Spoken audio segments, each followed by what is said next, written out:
news have reached us from the south coast. Spindrift. It begins in Savos. 3 days after the winter solstice, the Grendel armada that has spent the last several months anchored a mile or so out into the Bay of Catazar suddenly comes alive. The bells at Cappadomus Cathedral begin to ring, warning the people of danger. Bravos and soldiers flock to the quayside, ready to repel orc landing parties. People barricade themselves in their houses or flee north to the safety of Forocay and Our Lady of Pride.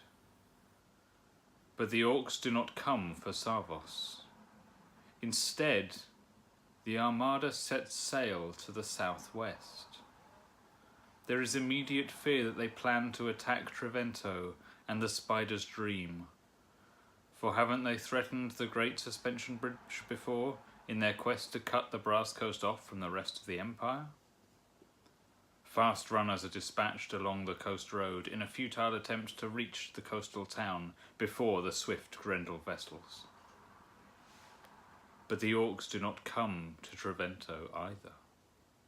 They keep heading southwest, away from the jeweled city, away from the port. Perhaps the princes of Savos say to one another that Grendel have realized the Empire is ready for them. Rumours reach the marketplaces and the coffee houses that the orcs made another attempt to blackmail the Senate, and the senators called their bluff. Now they retreat with their tails between their legs, back to their broken city of Dugtraig to lick their wounds. Victory for the Empire and the strong-willed League. Unfortunately, the bravos and princes and merchants of Savos congratulate themselves a little prematurely. Salt. Less than a fortnight after they leave their anchorage south of Savos, the armada enters the Khazar Straits. Rather than sail through the islands as they have done before, the Grendel ships make straight for the port of Khazar itself, the stronghold of the Corsair families. They come at dawn, the early morning light making the red, green, yellow and blue sails of orc warships seem to glow. The freeborn vessels try to slow them, but they are straw before a tidal wave. Thousands of ships, packed with orc mariners, wash over Khazar. The Corsairs put up a valiant defence, but it is useless. The Grendel fight with grim discipline, methodically taking first the harbour, then spreading through the town and sending soldiers south, east and west, across the island to the palaces and villas of the Corsair families. They are not interested solely in conquest.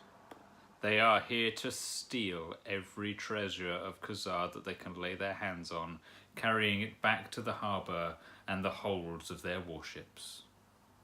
As soon as Khazar is broken, half the armada continues south to Shantarim. The Corsairs here have scant hours of warning, enough to rally a ghost of a defence. But as with their northern rivals, they are quickly overrun by the sheer number of their foe. The port endures the same fate as Khazar, its treasures pillaged, its wealth claimed by greedy orcs. Within a month of the winter solstice, the islands of the Khazar Straits are under Grendel domination. Their hunt for treasure becomes more methodical, but worse than that, they begin to gather the people of the islands and lay chains on them. Dozens of proud corsairs, including the heads of several families, are dragged into the holds of Grendel vessels by grim-faced orc slavers. But the Grendel are not satisfied, not yet. While their raiders claim the riches of the Corsairs, the majority of the armada regroups and strikes west into Orensary. Yahara falls first, the great billowing cloths of vibrant colour torn down from their frames, the wealth of the dryers ripped from their grasps, the best of the artisans bound in rope and chain and dragged inexorably down to the waterfront. Oren holds out only a little longer. With news of the Grendel invasion spreading like wildfire, a few ships are able to escape north across the Bay of Sirach, or flee inland away from the coast, carrying their possessions on their backs. A few choose to stay and fight, and they put up a spirited defence, but they are still overrun. The wealth of Oran joins that of Yahara and Shantarim and Khazar and dozens of smaller villages in the gaping cargo holds of the Grendel. Sand. The Grendel install Lord Rahab to oversee Oran, a grizzled old Grendel who takes at his base of operations the offices of Scorero nets. Not everything is looted. When the Grendel arrive in the waters north of Oran, the Asavean priests call the faithful to the temple of Balo and the Black Bull.